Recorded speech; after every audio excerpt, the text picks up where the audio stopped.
ধন্যবাদ সম্মানিত উপস্থাপক। এখানে আজকের এই ঘরোয়া মিটিংয়ে উপস্থিত আছেন আমাদের টাঙ্গাইল জেলার সম্মানিত সভাপতি অ্যাডভোকেট সুজন ভাই এবং টাঙ্গাইল জেলার যুব অধিকার পরিষদের সম্মানিত সভাপতি কামরুজ্জামান রানা ভাই সহ আমাদের মাঝে সকল উপজেলা থেকে নেতৃবৃন্দ আসছেন। সকলকে এবং সদীপ রুবল ভাই সহ সকলকে আমার সংগ্রামী সালাম, আসসালামু আলাইকুম। আজকে এখানে অনেক বক্তব্য হয়েছে। আসলে মূল উদ্দেশ্যটা হলো আমরা 5 তারিখ চলে গেছে সম্ভবত 13 মাস, 13 মাস, কিন্তু এরপরেও টাঙ্গাইল নিকটবর্তী একটা জেলা হওয়াতেও আমরা আমাদের যে যাদের রাজনীতি করি সর্বোচ্চ নেতা বিভিন্ন নূর ভাইকে আমরা এখনো টাঙ্গাইলে আনতে পারি নাই। এটা আমাদের জন্য আসলে ব্যর্থতা। এই ব্যর্থতার দায় কার? আমার, আপনার, সকলের। তবে এই ব্যর্থতার দায় আমি সবচেয়ে বেশি দেব যারা আমরা কেন্দ্রের সাথে যোগাযোগটা বেশি করি। ওনারা আমরা যারা কেন্দ্রে থাকি, ওই যে ভাই বলছে, তরুণ ভাই বলছে বেশি আমরা নেতা হয়ে গেছি কেন্দ্রীয়। আসলে কেন্দ্রীয় নেতা বেশি হওয়াও সমস্যা না। আমি কেন্দ্রীয় নেতা, আমি আমার সকলকে মূল্যায়ন করতে হবো। আমি যদি মনে করি যে আমি কেন্দ্রীয় নেতা, আপনিও আমার নেতা, তাহলেই কিন্তু সংগঠনটা সুন্দর হবে। এখন আমি কেন্দ্রীয় নেতা হয়ে যদি বলি তোর আমার রানা ভাই কেরা, উনি যুব সভাপতি, আমি তো কেন্দ্রে বিভিন্নদের সাথেই কথা বলি, উনি কেরা? বিভিন্ন রায় কিন্তু আমার ভোট দিয়ে যাবো না টাঙ্গাইলে। বিভিন্ন রায় সে কিন্তু আমাকে একটা হোন্ডা শোডাউন দিয়ে যাবো না। টাঙ্গাইল শহরে আমার শোডাউন দিতে গেলে যুব সভাপতিকে লাগবে, ছাত্র সভাপতিকে লাগবে এবং কি শ্রমিকের সভাপতি লাগবে। ওনাদের দায়িত্ব দিবে, ওনারা শ্রমিক, ছাত্র এবং যুবক থেকে লোক নিয়ে, জনবল নিয়ে আমার হোন্ডা শোডাউন সফল করবে। অতএব প্রত্যেকটা ওয়ার্ড, ইউনিয়ন, থানা এবং প্রত্যেকটা ইউনিটের লোকেদের সাথে আমাদের সমন্বয় করতে হবে। তাহলে আমাদের সংগঠন আস্তে আস্তে এগিয়ে যাবে। আপনি দেখেন এই টাঙ্গাইলে বিভিন্ন 5 তারিখের আগে আসে নাই, কিন্তু এই টাঙ্গাইলে বিভিন্নের জন্য একটা কলঙ্কিত দিন হয়ে গেছিল।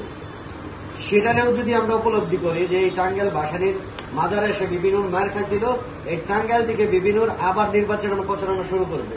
এটা যদি উদ্যোক্তা আমাদের কেন্দ্রীয় থেকে শুরু করে সকলেই নিত, তাহলে এই নোয়াখালী কোন, কুষ্টিয়া কোন, মেহেরপুর কোন, সব জেলাতেই বড় বড় প্রোগ্রাম হয়েছে, নির্বাচনী প্রোগ্রাম। আপনারা ইতিহাস কিন্তু এখানে করতে পারতেন। আপনাদের একটা আমি ছোট্ট একটা উদাহরণ দেই। বিভিন্নকে ইউরোপে নেওয়ার ক্ষেত্রে, ইউরোপে অনেকটি দেশেই কিন্তু আমাদের কমিটি আছে। জার্মানিতে আছে, স্পেন আছে, পর্তুগাল আছে, তারপরে ফ্রান্স আছে, লন্ডন আছে, অনেক দেশেই আছে। কিন্তু 5 তারিখের পর যখন বিবি তো হাইলাইট, তখন 5 তারিখের পর 6 তারিখ উনি বের হলো, বিশাল একটা মিছিল যে ওনাকে কারাগার থেকে রিসিভ করলো। এরপর থেকে কিন্তু তখনও কিন্তু বাংলাদেশের মানুষ জানে যে এই গণঅভ্যুত্থান হয়েছে বিভিন্ন নেতৃত্বে।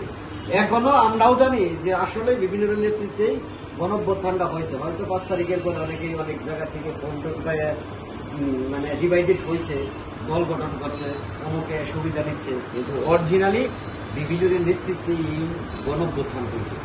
তখন আমরা ইতালিতে আমাদের সভাপতি, আমি সাধারণ সম্পাদক এবং সাংগঠনিক সম্পাদক 3 জনে মিলে একটা জুম মিটিং করলাম যে আমাদের টার্গেট কি।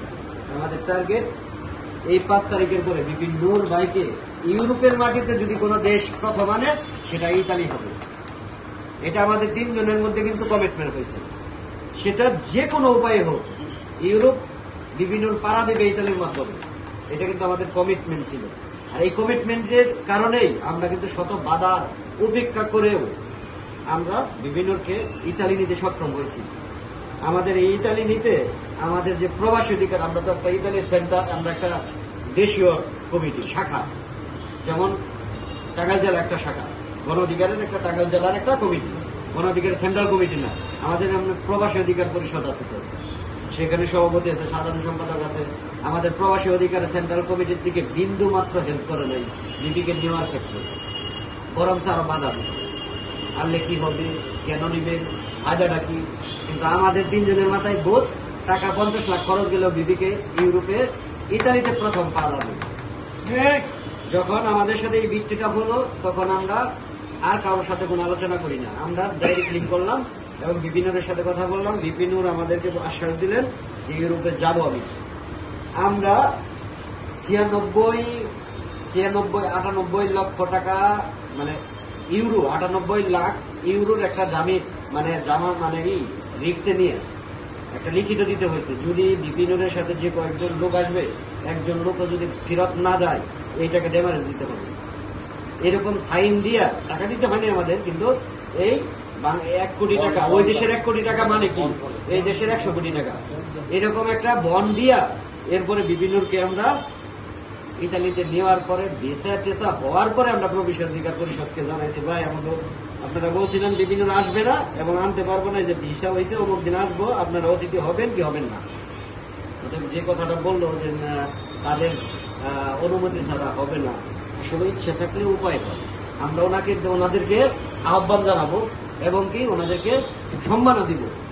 এরপরে যদি ওনারা প্লাস পয়েন্টে থাকে, ওকে ফাইন, না থাকলে যদি আমাদের টাঙ্গাইলের সভাপতি, গণসভাপতি, যুব সভাপতি, শ্রমিকের সভাপতি, সাধারণ সম্পাদক, মানে এই 2 ইউনিটের সভাপতি, সাধারণ সম্পাদক সহ এই পুরা কমিটি, টাঙ্গাইল কমিটি যদি আপনারা মনে করেন যে বিপিকে আমরা টাঙ্গাইল আনতে পারবো, কেউ আপনাদের বাধা দিতে পারবে না। এটা হলো আপনাদের নিজস্ব এবং এই ডিস্ট্রিক্টের দায়িত্ব হলো আপনাদের কাছে। এখন যে আর্থিক ত্রাণটা, আরেকটা কথা আমি বলি, দেখেন আজকে কিন্তু বিপি নারায়ণগঞ্জ গেছে, জানেন এই 5 তারিখের পরে কমপক্ষে 5 বার নারায়ণগঞ্জ ডিস্ট্রিক্টে বিপি জনসভা